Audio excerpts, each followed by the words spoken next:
because some fears are the things that we need to experience. There are some good fears that we experience. I remember talking to a police officer one time, and he said the exact thing. I said, I'm not a person that is a fearful person by nature. He said some fears are good. And so, yes, there are bad fear responses, but there are also good fear responses. But I really want you to understand this very important thing, that fear causes us to move away from the things that we want to do, the things that we desire. This is what I like to call unhealthy fear. Many times folks will stay away from their dreams, their passions, and desires out of fear. And that's not what I want you to do.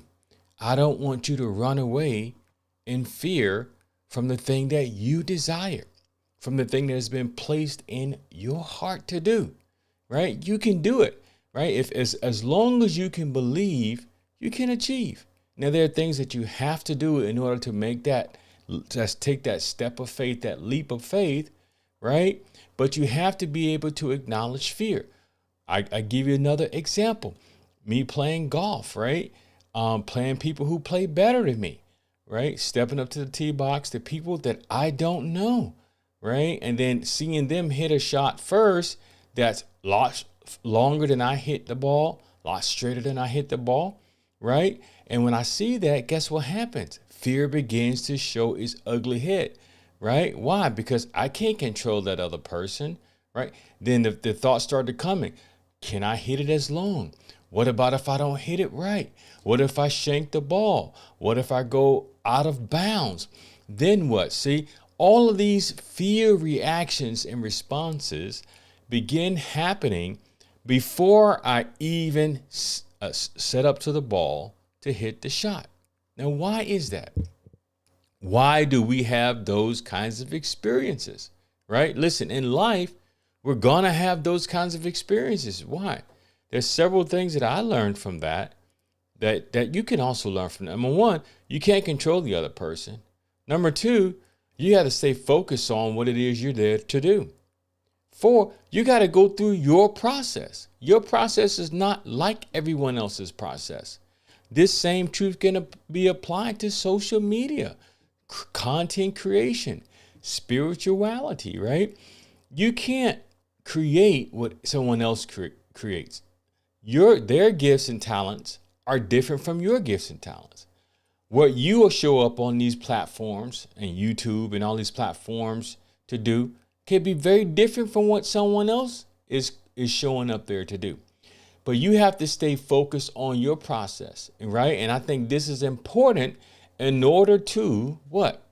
Avoid imposter syndrome. A lot of people have it, right? So in order for you and me to avoid imposter syndrome, we have to show up as our authentic self. And the way that you and the way that I show up as my authentic self is that every day I have to make a decision to follow my process. No matter what I'm feeling like that day, no matter how things go, no matter what the environment, what the circumstances may present to me that may not be favorable to me, my job still is to stay focused on my process. The environment around you will change. The environment around me changes. When I'm on the golf course, guess what? The environment changes. Sometimes it's hot. Sometimes it's cold. Sometimes the grass is thick. Sometimes it's thin. Sometimes it's grainy. There's all different kind of environments. The temperature, the atmosphere presents different opportunities for me, but I still have to follow my process. So that's one of the ways that you get over fear. You have to follow your process. So no matter how you feel today, no matter how you felt, no matter what happened to you last night, no matter what person is for you or against you, it is very important for you, to maintain your process in order to handle fear correctly. You can't allow fear to stop you in your tracks. You can't allow fear to stop you in your tracks. So what causes fear to stop you in your tracks is one, when you focus on what someone else is doing, when you start, getting the attention away from your own process and what you do, then you fall into the fear trap. And what I want you to do is to not fall into the fear trap. Same thing applies to spirituality.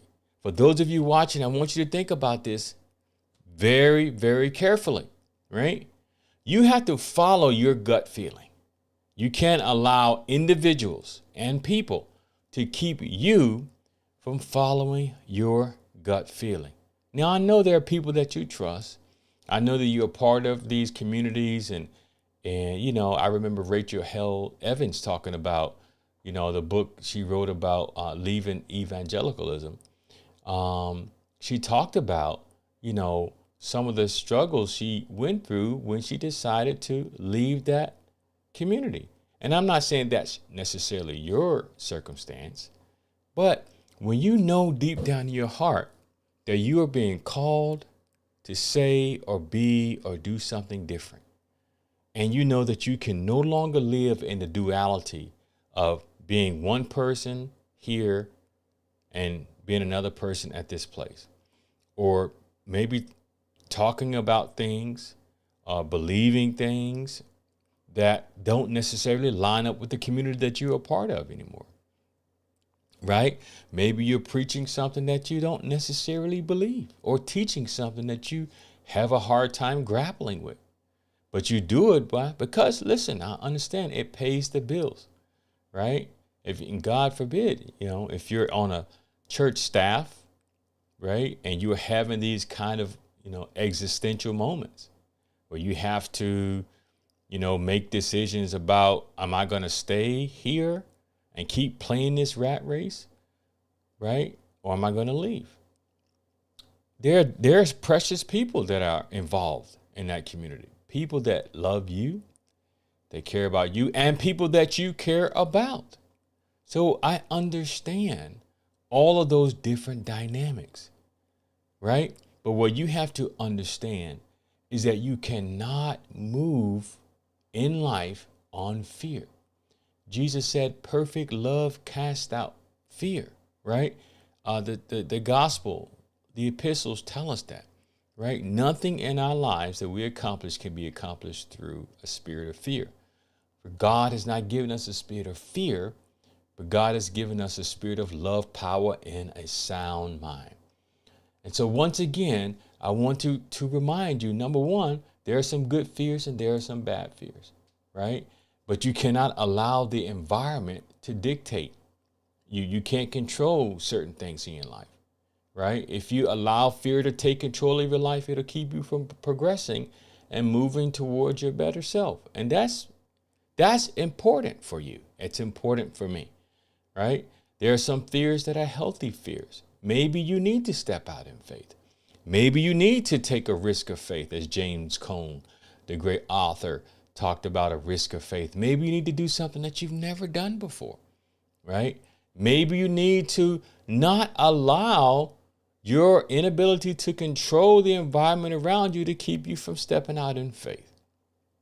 So that's what I want to share with you today, right? I want to encourage you to, not let fear keep you from moving. I want to encourage you to go forward in faith, to not let the unfamiliar keep you from moving, to not allow what you can and cannot control to keep you from doing the thing that you have been called, gifted, and empowered to do.